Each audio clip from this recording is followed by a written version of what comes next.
Hello friends. जैसा मैंने अपने शॉर्ट्स में बताया था कि मैं ओमान के हालात बताऊंगा 2024 में।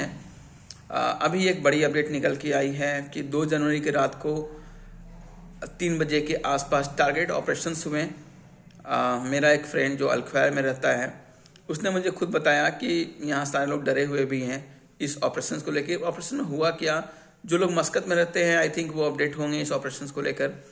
ये ऑपरेशन मिनिस्ट्री की ओर से किया गया और ये टारगेटेड ऑपरेशंस था, क्योंकि मिनिस्ट्री के पास सब लिस्ट होता है कि कौन आदमी क्या कर रहा है, क्या काम कर रहा है, कहाँ पर काम कर रहा है और कितने दिनों से ये ओमान में है। उस लिस्ट को लेकर इन लोगों ने टारगेट ऑपरेशन किया और ऑपरेशन करने का बेसिकली जो पॉइंट था वो ये था कि उन लोगों को पकड़ना जिनके पास बताका किसी और कंपनी का है और काम किसी और कंपनी में कर रहे हैं या काम कुछ और कर रहे हैं।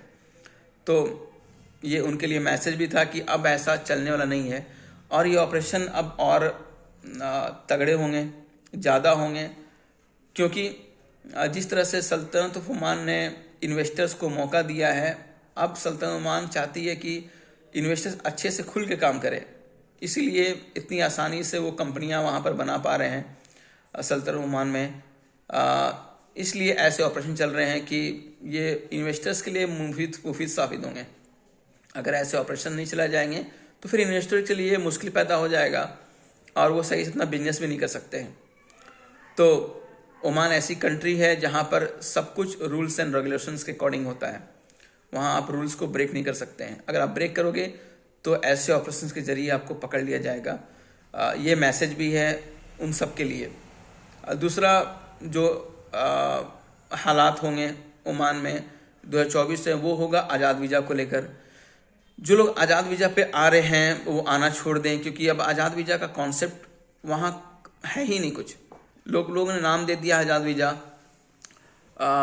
800 रियाल 700 रियाल पे वो ख़रीद के आते हैं मुख्तलिफ कंट्रीज से, लेकिन अब उन लोगों पे भी नकेल कसा जा रहा है, क्योंकि जो लोग आज़ाद वीज़ा दे के आए हैं उनको काम मिल रहा नहीं है। काम मिलने की वजह ये है कि उनके पास किसी कंपनी का बताका है नहीं, और अब ऐसे ऑपरेशन के बाद जिसने भी उनको अपना बताका दिया होगा या जिस कंपनी के थ्रू भी वो आए होंगे उसके बताके पर, अब वो दूसरी जगह वो काम कर भी नहीं पाएंगे क्योंकि कोई उनको काम देगा नहीं।